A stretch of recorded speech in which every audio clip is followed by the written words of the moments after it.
Another relationship between the pranic body and the physical body is when the doshas in the physical body interact with the pranic body. When the doshas are in balance, they will create subtle energies in the pranic body, which are called prana, tejas and ojas. When the air dosha, the vata dosha, is in balance, then it will create pure prana. When the pitta dosha is in balance, it will create pure tejas. And when the kapha dosha is in balance, it will create pure ojas.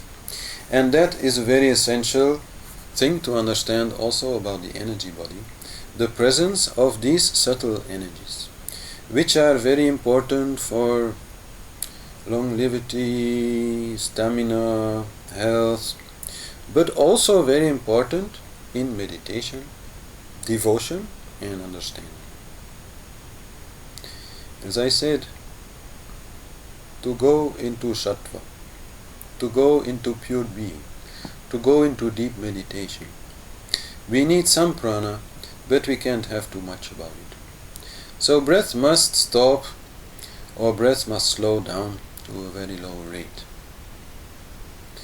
But then from where will we get the prana? Where will we get the energy that is still needed?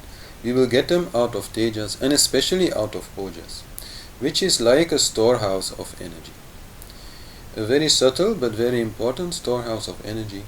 And many pranayama exercises, many exercises with our energy body aim at producing ojas, because in the later stages of our meditation we will need these ojas to provide us with fresh prana without needing to breathe.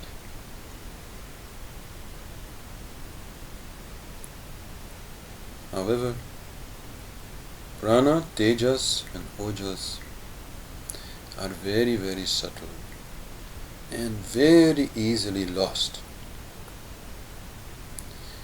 My teacher used to say, 1 minute of anger can kill the result of 1 year of meditation.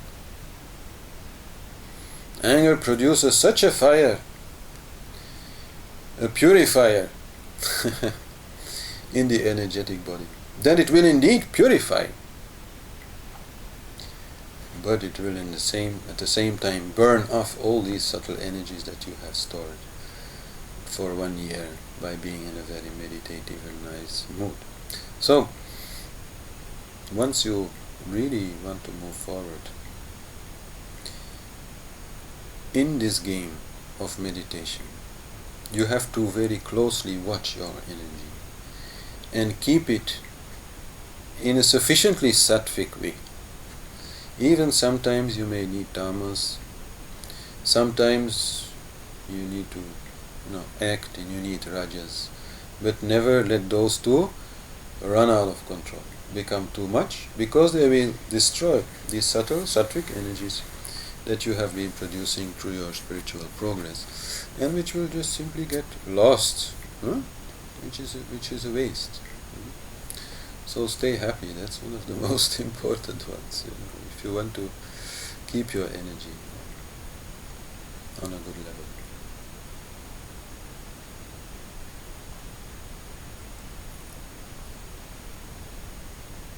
One thing more maybe to say about prana is that this energy enters our body through our breathing, but not only through our breathing.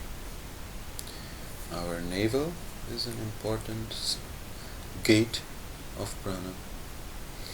Our heart chakra is an important gate of prana. Our third eye is an important gate of prana. And our senses are important gates of prana.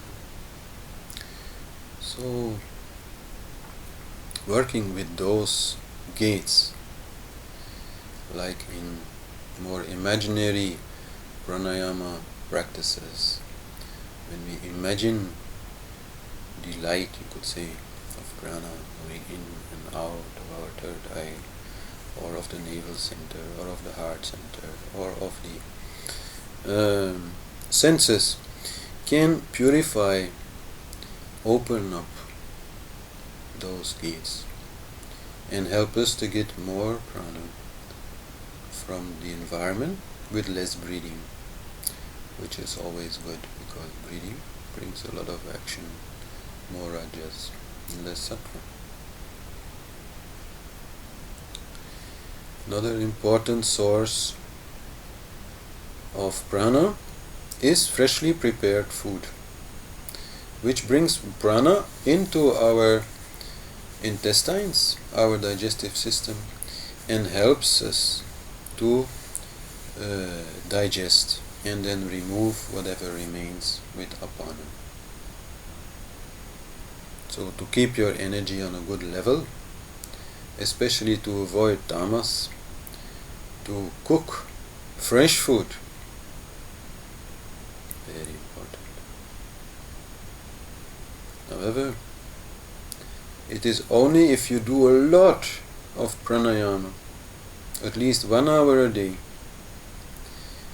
that you can eat relatively raw foods. If not, then food should be cooked, but fresh, not from the freezer, not from the cans. Freshly cooked and then eat. If a person who is not doing a lot of pranayama eats too much of those raw foods, then this will create not so much a lot of prana, it will create a lot of vata, and a lot of vata problems will start, like nervousness, gases in the intestines, constipation, and so on. So food important there. And then maybe one last thing to say about prana is that at the time of death, our soul will leave the body also through a certain gate, depending on our desire of that moment or of the life we have been leading before death. So if a person is more first chakra oriented, then that soul will leave the body mostly through the anus. If we are more pleasure oriented, then we will leave the body through the genitals. If we are more worldly oriented in the sense of, our social status, our name and fame, then we will leave through the third chakra, the navel. If we are more here, then we will leave from here. If we are more here, then we leave from here. If we are more here, then we leave from here. And if we are more here, then we leave from here, never to return.